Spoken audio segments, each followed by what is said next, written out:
बिस्मिल्लाहिर्रहमानिर्रहीम, अस्सलाम वालेकुम। आई एम ख्वाजा मोहसिन इनाम। स्टूडेंट्स, हम सीख रहे हैं पॉलीगॉन्स के इंटीरियर एंगल्स फाइंड आउट करना। लास्ट लेक्चर में हमने ट्रायंगल के इंटीरियर एंगल्स फाइंड आउट करना सीखे। इस लेक्चर में हम बात करेंगे क्वाड्रिलेटरल की। आइए लेक्चर शुरू करते हैं। Students, this is problem number 12 of exercise 4.4। Statement is find interior angles of a quadrilateral whose vertices are. हमें क्वाड्रिलेटरल के चारों वर्टिसेस के कोऑर्डिनेट्स गिवन हैं। हमें उस क्वाड्रिलेटरल के इंटीरियर एंगल्स मालूम करने हैं। स्टूडेंट्स, लास्ट लेक्चर में हमने सीखा था कि जब भी हमें किसी पॉलीगॉन के इंटीरियर एंगल्स फाइंड आउट करने हों, हमें यह जानना होगा कि उसके जो वर्टिसेस हैं ए बी सी डी वो क्लॉकवाइज ऑर्डर में है या एंटी क्लॉकवाइज ऑर्डर में है। यह जानना बहुत जरूरी है। क्यों जरूरी है ये मैं आपको दोबारा एक्सप्लेन कर देता हूं। फर्ज करें कि हमारे पास है ए बी सी डी एक क्वाड्रिलेटरल। मैं कोई क्वाड्रिलेटरल ऐसे ही बना रहा हूं।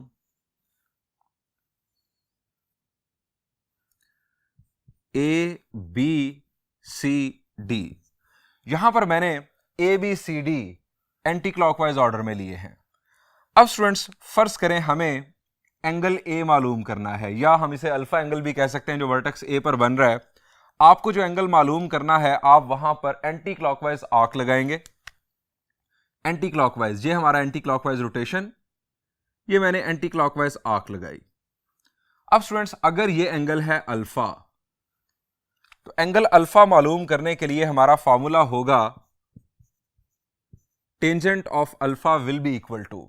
मैंने आपको बताया था कि जब आप एंटी क्लॉकवाइज आर्क लगाएंगे तो हेड साइड की स्लोप पहले आएगी और टेल साइड की स्लोप बाद में आएगी।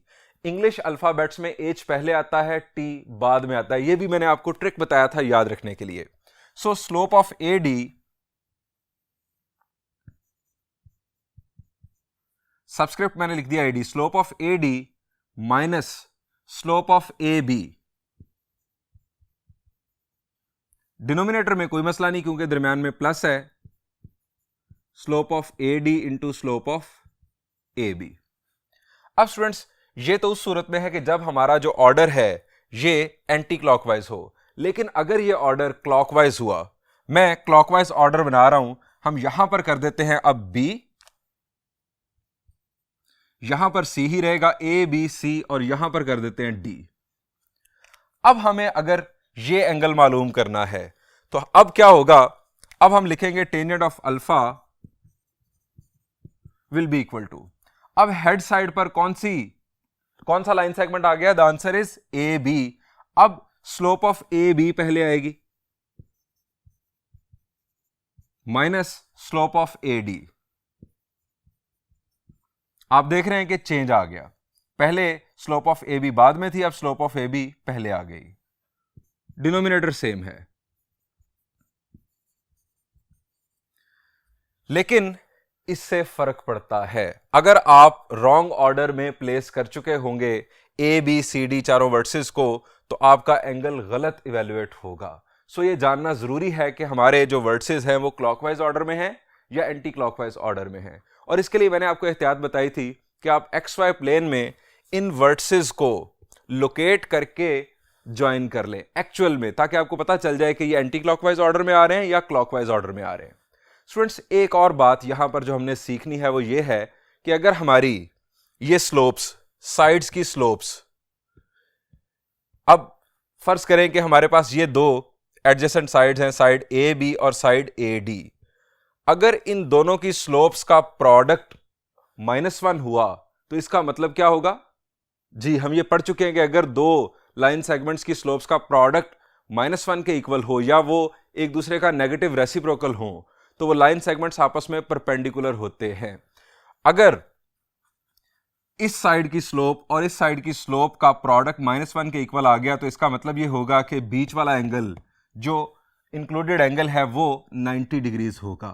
इसी तरह से अगर इस साइड की स्लोप और इस साइड की स्लोप का प्रोडक्ट -1 के इक्वल आ गया तो उस सूरत में हमें इस फार्मूला की जरूरत नहीं होगी। हम डायरेक्ट कह देंगे कि ये जो एंगल है ये 90 डिग्रीज है। ये एक ट्रिक है जो कि हमें जहन में रखना है। अब स्टूडेंट्स, बढ़ते हैं हम इस प्रॉब्लम के सॉल्यूशन की जानिब।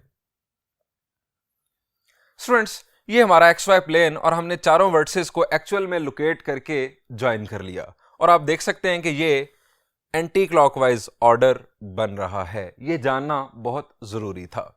अब स्टूडेंट्स हमने चारों एंगल्स मालूम करने हैं। आप चारों एंगल्स को एंटी क्लॉकवाइज आर्क की मदद से मेंशन कर लें। अब यह हमारा एंटी क्लॉकवाइज रोटेशन, हमें यह एंगल मालूम करना है, ये एंगल और ये एंगल। स्टूडेंट्स हम इसका तस्करा करते हैं इन एंगल्स के नामों का। हम यहां लिखेंगे referred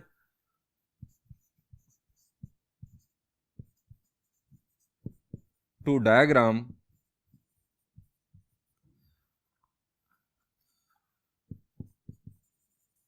there is a quadrilateral ABCD।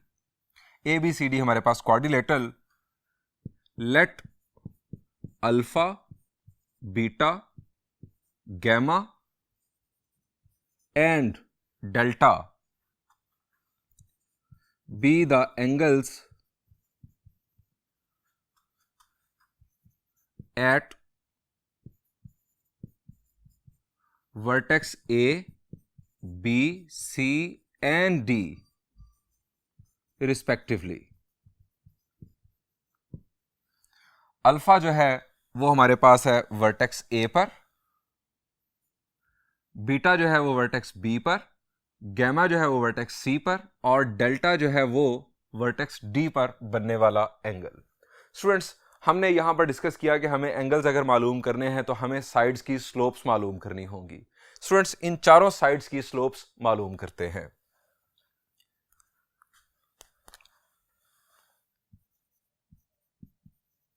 Slope A B. Students slope find out करने का कंसेप्ट हमारा, न्यूमरेटर में डिफरेंस ऑफ ऑर्डिनेट्स और डिनोमिनेटर में डिफरेंस ऑफ एब्सिसास। ऑर्डर हमें सेम रखना होता है। ऑर्डर सेम रखने से मुराद, अगर मैं न्यूमरेटर में पहले a का y कोऑर्डिनेट लिखूंगा तो डिनोमिनेटर में पहले मुझे a का ही x कोऑर्डिनेट लिखना होगा। तो स्टूडेंट्स हम स्लोप ऑफ ए बी मालूम कर रहे हैं। हम यहां पर लिखेंगे 2 - 3 या 3 - 2, न्यूमरेटर में 3 - 2। अब मैंने b का y कोऑर्डिनेट पहले लिखा है तो b का ही x कोऑर्डिनेट में पहले लिखूंगा, -2 -5। 3 - 2 इज 1 और -2 - 5 इज 7। -7 इनफैक्ट आना तो माइनस हम लिख देते हैं यहां पर। यह हमारे पास आ गई स्लोप ऑफ ए बी। अब slope of B C, slope of B C -4 -3, denominator में -3 -2, -4 -3 इज -7 और माइनस माइनस हो जाएगा प्लस, -3 + 2 विल बी -1। अब minus minus cancel, this is 7। Slope of C D, slope of C D के लिए -4 -5, -3 -4।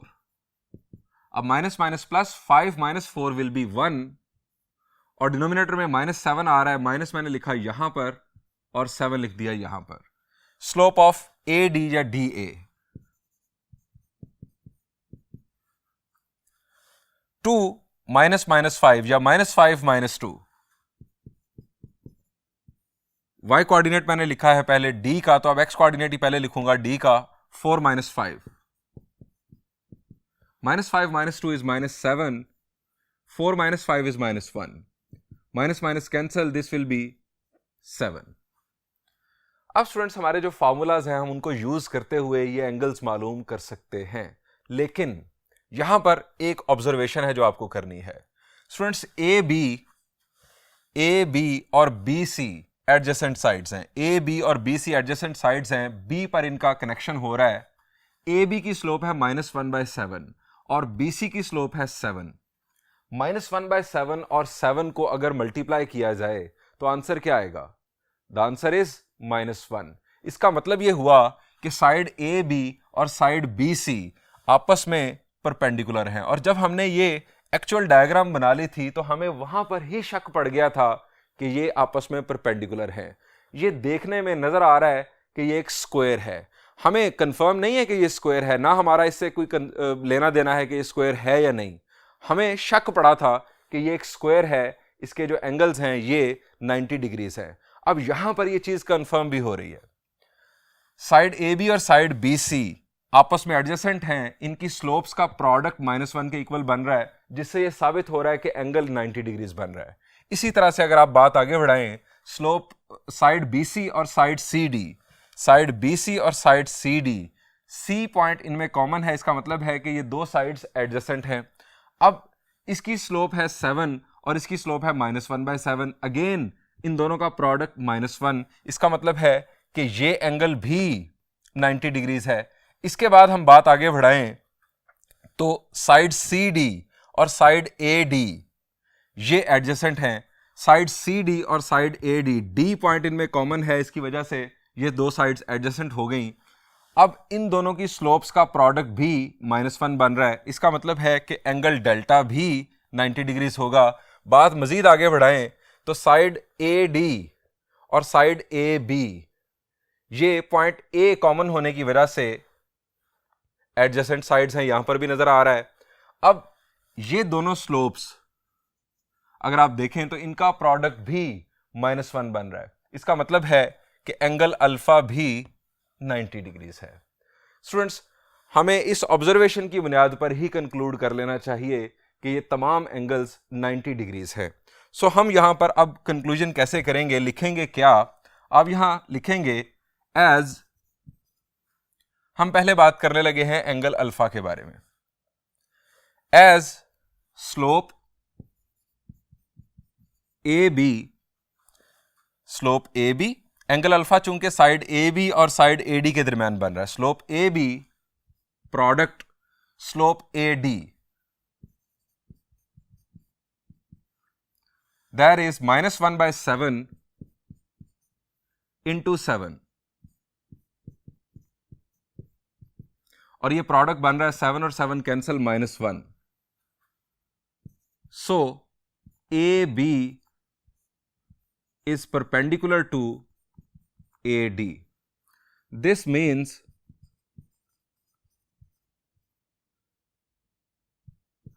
Angle alpha is equal to 90 degrees. इसका मतलब है कि एंगल अल्फा 90 डिग्रीज है।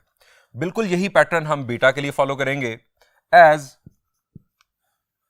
बीटा अब कहां पर बन रहा है? साइड ए बी और साइड बी सी के दरमियान। साइड ए बी यानी slope of side A B product slope of side B C. A B की स्लोप हमारे पास है -1/7 और बी सी की स्लोप हमारे पास है 7, प्रोडक्ट हमारे पास बन गया -1। So side A B is perpendicular to side B C. This means beta is equal to 90 degrees. ये हमारे इनफैक्ट जो आंसर्स हैं इनको हाईलाइट करते जाएं। हमें एंगल्स की तलाश थी। Alpha is equal to 90, beta is equal to 90, and then हम अब बात करेंगे गैमा की। गैमा जो है ये इंक्लूडेड एंगल है साइड बीसी और साइड सीडी का। एंगल गैमा है साइड बीसी और साइड सीडी का इंक्लूडेड एंगल। सो इनकी स्लोप्स का प्रोडक्ट चेक करते हैं। स्लोप ऑफ बीसी इज 7 और slope of CD is -1/7। Product हमारे पास आ गया -1। ये स्लोप्स एक दूसरे का नेगेटिव रेसिप्रोकल हैं। इसका मतलब है कि BC परपेंडिकुलर है CD के लिए। अब इन दोनों साइड्स में पॉइंट C कॉमन है। पॉइंट C पर हमारा एंगल बनता है gamma. Hence angle gamma will be equal to 90 degrees.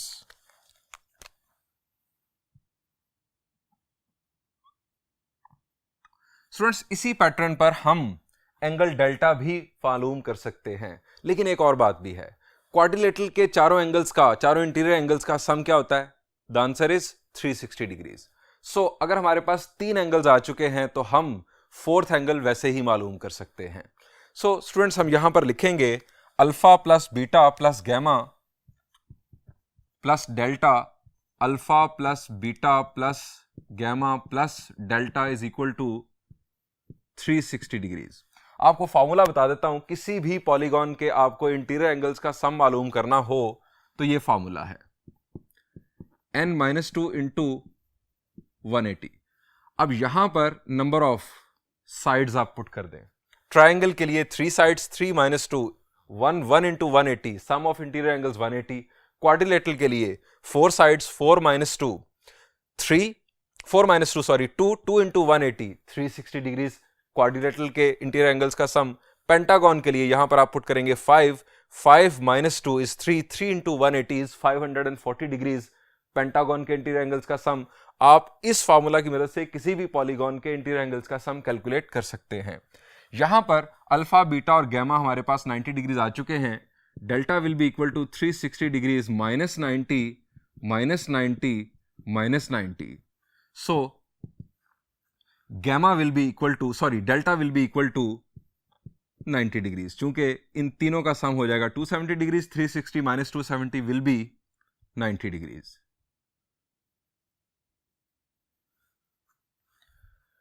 Students, यहां पर इस प्रॉब्लम का सॉल्यूशन एंड हुआ। बढ़ते हैं एक और प्रॉब्लम की जानिब।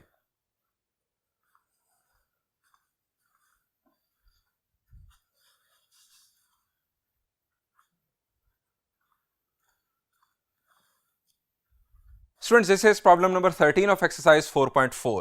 Statement is, show that the points A, B, C and D are the vertices of a rhombus. Find its interior angles. आसान अल्फाज में हमें साबित करना है कि A, B, C और D एक रोम्बस के 4 वर्टिसेस हैं और उसके बाद हमें उस रोम्बस के इंटीरियर एंगल्स भी मालूम करने हैं। स्टूडेंट्स, जरा रिकॉल करें कि रोम्बस कैसी शेप होती है। शाबाश, हम रोम्बस की डेफिनेशन पढ़ चुके हैं एक्सरसाइज 4.1 में। हमने वहां बड़ी डिटेल में क्वाड्रिलेटरल की डिफरेंट टाइप्स डिस्कस की थी। शाबाश जी, बड़ी ही सिंपल डेफिनेशन थी रोम्बस की। An equilateral quadrilateral is called rhombus. एक ऐसी क्वाड्रिलेटरल जिसकी चारों साइड्स की लेंथ्स बराबर हों रोम्बस कहलाती है। स्टूडेंट्स, इस डेफिनेशन के मुताबिक अगर आपको यह साबित करना है कि ए बी सी डी एक रोम्बस है तो आपको क्या करना होगा? आपको चारों साइड्स की लेंथ्स मालूम करनी होंगी। अगर चारों साइड्स की लेंथ्स आपस में इक्वल आ गई तो साबित हो जाएगा कि ये रोम्बस है। स्टूडेंट्स, और कोई रास्ता, क्योंकि इस रास्ते में हमें डिस्टेंस फार्मूला यूज करना होगा लेंथ्स मालूम करने के लिए।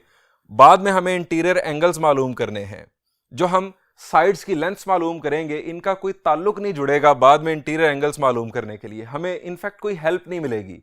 रोम्बस तो साबित हो जाएगी, बाद में हम इंटीरियर एंगल्स भी मालूम कर लेंगे। लेकिन अगर हम थोड़ा सा सोचें तो एक ऐसा ट्रिक हमारे जहन में आ सकता है कि जिसको यूज करते हुए हम रोम्बस भी साबित कर लें और उसके बाद उसी इंफॉर्मेशन की बुनियाद पर हम इंटीरियर एंगल्स भी मालूम कर लें। अब वो ट्रिक क्या हो सकता है? जरा रिकॉल करें कि रोम्बस का किस फैमिली से ताल्लुक था।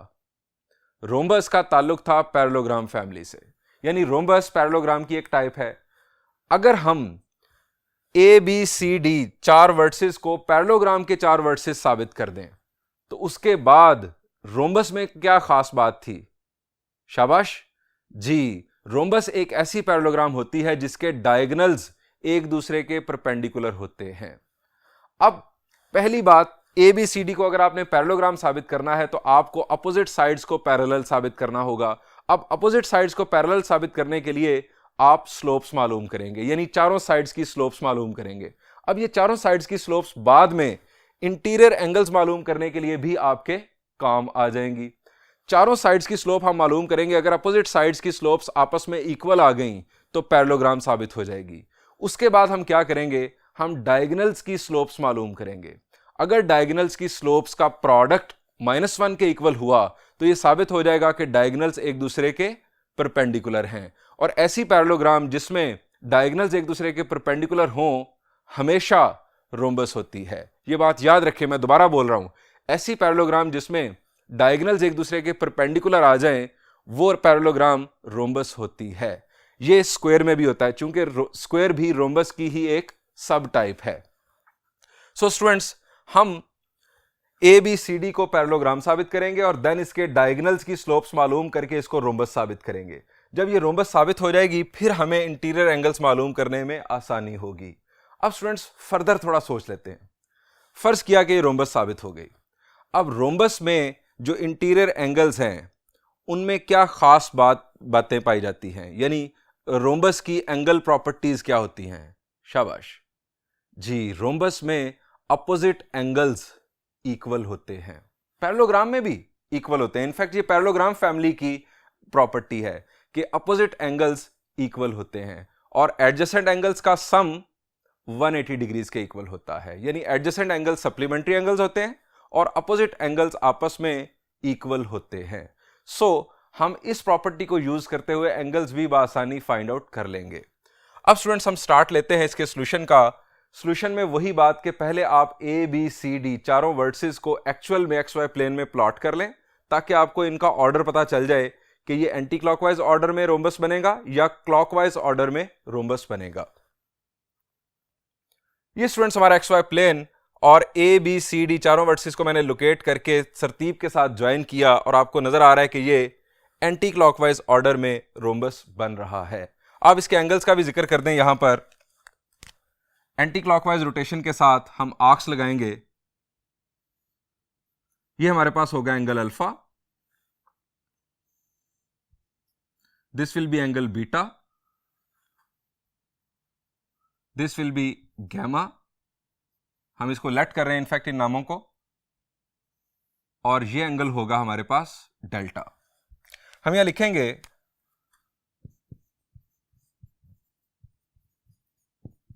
Referred to diagram A B C D is a, क्या लिखें, रोम्बस? नो, रोम्बस तो हमें इसे साबित करना है, हम इसे लिखेंगे quadrilateral. A B C D is a quadrilateral. अब स्टूडेंट्स अल्फा, बीटा और गैमा और डेल्टा का भी जिक्र कर देते हैं। Let alpha, beta, gamma, delta are angles at vertices A B C and D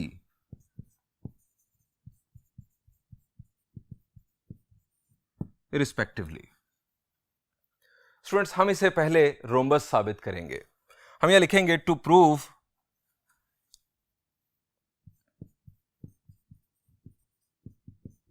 it is a rhombus we will find slopes of sides and of diagonals. हम sides की स्लोप्स मालूम करेंगे और डायगोनल्स की स्लोप्स मालूम करेंगे। Students start करते हैं साइड्स की स्लोप से। पहली slope side A B, slope of side A B 1 - 0 over 2 - 0। ये हमारे पास आ गई 1/2। इसके बाद slope of side B C, BC side की स्लोप 3 - 1 3 - 1 3 - 2। 3 - 1 इज 2 और 3 - 2 इज 1। ये भी आ गई 2 हमारे पास। ये 1/2 थी, ये हमारे पास 2 आ गई। इसके बाद slope of C D, slope of C D 3 - 2 over 3 - 1। 3 - 2 is 1, 3 - 1 is 2, 1/2. Slope of AD. Slope of AD हमारे पास है 2 - 0 और 1 - 0, that is 2. अब स्टूडेंट्स जरा इन स्लोप्स को ऑब्जर्व करें। हमारे पास अपोजिट साइड्स कौन सी बन रही हैं? अपोजिट साइड है साइड AB और साइड CD। AB की स्लोप है 1/2 और CD की स्लोप भी 1/2। अपोजिट साइड्स की स्लोप्स बराबर, इसका मतलब है अपोजिट साइड्स पैरेलल हैं। अब दूसरी तरफ आपके पास है साइड BC और इसकी अपोजिट साइड है साइड AD। BC की स्लोप 2 और साइड AD की स्लोप भी 2, यानी साइड BC और साइड AD की स्लोप्स बराबर हैं, ये भी आपस में पैरेलल हैं। अपोजिट साइड्स अगर पैरेलल तो साबित हो गया कि ABCD एक पैरेललोग्राम है। हम ये लिखेंगे as slope AB is equal to slope CD,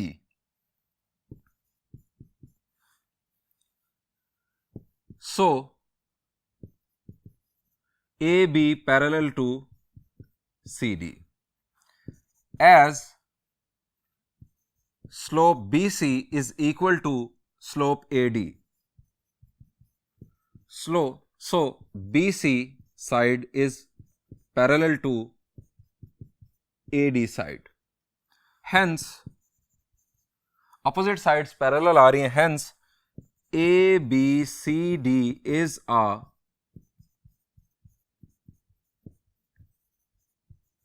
parallelogram. अब इसके बाद हमने रोम्बस तक बात लेकर जानी है। हम डायगोनल्स की स्लोप्स मालूम करते हैं। स्लोप डायगोनल हमारा एक बनेगा AC और दूसरा BD। Slope AC 3 - 0 over 3 - 0, 3/3, it will be 1। और इसके मुकाबले में दूसरी स्लोप BD, दूसरा डायगोनल 2 - 1 over 1 - 2। अब 2 - 1 is 1, 1 - 2 is -1, तो हमारे पास ये आ रहा है -1।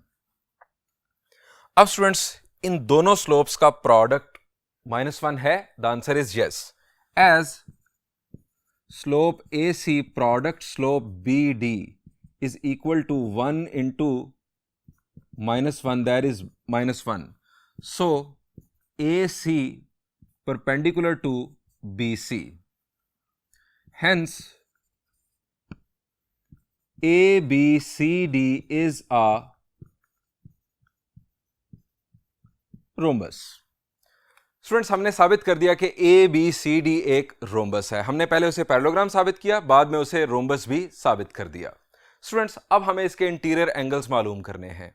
स्टूडेंट्स, पैरेललोग्राम की एंगल प्रॉपर्टीज अगर आपको याद हो तो पैरेललोग्राम में अपोजिट एंगल्स इक्वल होते हैं और एडजेसेंट एंगल्स सप्लीमेंट्री होते हैं। इसका यूज ये होगा कि अगर हम अल्फा मालूम कर लें तो अल्फा की बेस पर हम ये कहेंगे कि ये जो गैमा है ये इक्वल होगा, चूंकि ये अपोजिट एंगल्स हैं। और अल्फा और बीटा चूंकि एडजेसेंट एंगल्स हैं, या अल्फा और डेल्टा चूंकि एडजेसेंट एंगल्स हैं, सो इन दो एंगल्स का सम 180 डिग्रीज के इक्वल होगा। अल्फा की बेस पर हम बीटा मालूम कर लेंगे। जब बीटा आ जाएगा तो बीटा और डेल्टा आपस में इक्वल होंगे। सो एक एंगल हमें सिर्फ चाहिए पैरेललोग्राम में, और बाकी एंगल्स हम प्रॉपर्टीज की बेस पर आसानी से लिख लेंगे। अल्फा मालूम करने के लिए हमें करना क्या होगा? अब यहां पर हमने एंटी क्लॉकवाइज आर्क लगाया। पहले आएगी हमारे पास स्लोप AD, उसके बाद माइनस स्लोप AB, यानी हेड साइड की स्लोप पहले और टेल साइड की स्लोप बाद में, जो हमारा angle between two lines find out करने का कंसेप्ट है। सो उसे यूज करते हुए एंगल अल्फा मालूम करते हैं।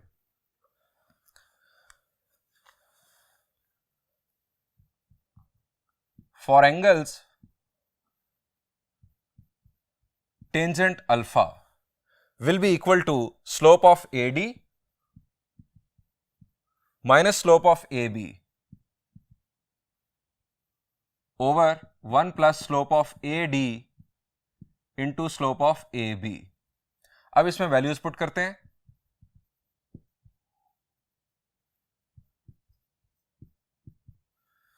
स्लोप ऑफ AD हमारे पास है 2 और स्लोप ऑफ AB हमने फाइंड आउट की थी 1/2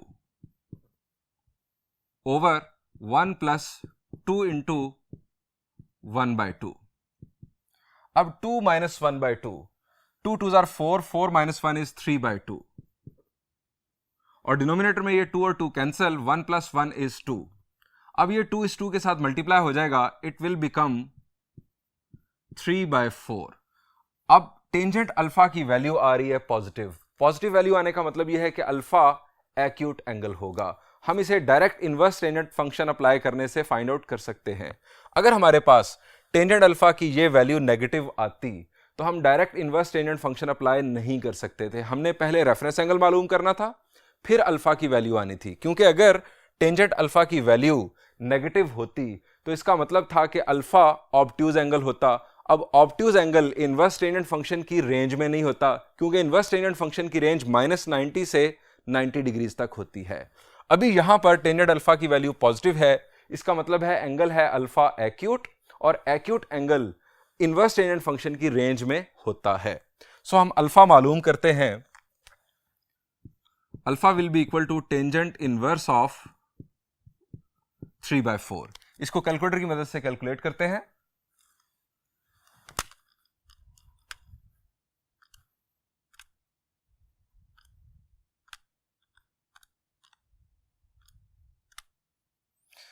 आंसर इज 36.87 36.87 डिग्रीज। ये हमारे पास स्टूडेंट्स आ गई अल्फा की वैल्यू। अब अल्फा के अपोजिट एंगल कौन सा है? The answer is gamma. So gamma की वैल्यू भी यही होगी। Since opposite angles in a parallelogram, आप लिख लें, रोम्बस लिख लें, बेसिकली ये पैरेललोग्राम फैमिली की प्रॉपर्टी है। In a parallelogram, since opposite angles in a parallelogram are always equal, so alpha will be equal to gamma and that is 36.87 degrees। ये हमारे पास हो गए दो एंगल्स। अब दूसरी रीजनिंग करते हैं बीटा और डेल्टा के लिए। Since adjacent angles in a parallelogram are always supplementary, so alpha plus beta will be equal to 180 degrees।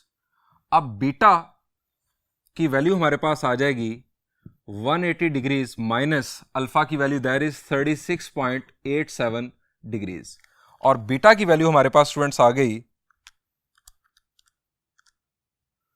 143.13 degrees. ये हमारे पास स्टूडेंट्स आ गई बीटा की वैल्यू। अब स्टूडेंट्स बीटा के अपोजिट एंगल है डेल्टा, तो बीटा और डेल्टा आपस में इक्वल होंगे। Beta will be equal to delta and that is 143.13 degrees। इसके साथ आप अगेन रीजन लिख दें, opposite angles in a parallelogram।